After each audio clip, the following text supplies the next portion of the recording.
its relentless pursuit of canceling student debt, the Department of Education seems to have forgotten that Congress gave it a job to do.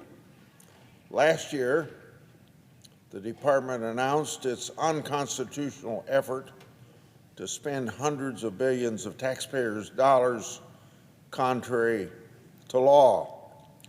Of course, you remember that was the forgiving of student loans. Even after this attempt was declared unconstitutional by the Supreme Court, endless efforts at debt cancellation seems to have taken precedent over the duty Congress is giving the department. For example, after being on pause for 3 years, student loan payments finally started back up here in October of this year. Servicers, students, and members of Congress pressed for answers about how and when this process would work. But instead of a plan, the return to repayment has been utter chaos.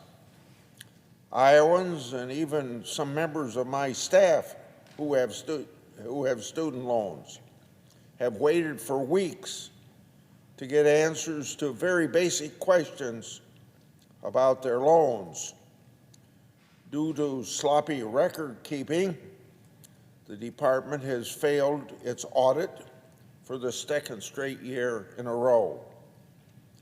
In its hurry to cancel debt, the administration can't even provide auditors enough information to do their jobs. It isn't just previous students who are being left in limbo. There's another issue that it's hard to get information on. So we have current and incoming college students still can't fill out the application form that goes by the acronym FAFSA. That stands for Free Application for Student Aid. In a normal year, students would fill it out in October and know early in the process whether they qualified for Pell Grants or other forms of student aid. But this year, students still don't have the information they need to start choosing the best school for them. I have long said that students don't have enough transparent information when applying to college. The shortened timeline this year makes it even harder. To address that problem that I just mentioned, I recently sent a letter with Senator Kaine of Virginia and other colleagues pressing the Department of Education to give students the information they need. That includes making sure that farm families aren't forced to sell the farm to send their kids to college. It helps no one to lump small family farms in with the largest mega farms, as if farm families barely getting by are somehow considered to be rich and their kids not qualified for student loans.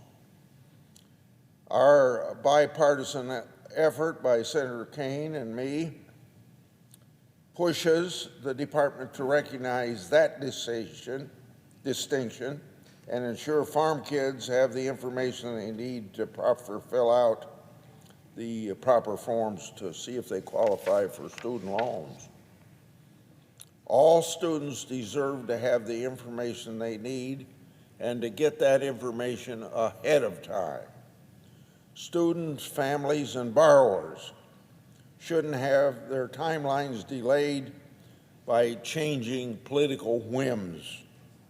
Congress certainly did not pass a law telling the department to cancel hundreds of billions in student debt, but Congress did give the department a mandate to properly oversee student loan repayments, implementation of the FAFSA, and to keep its finances in order.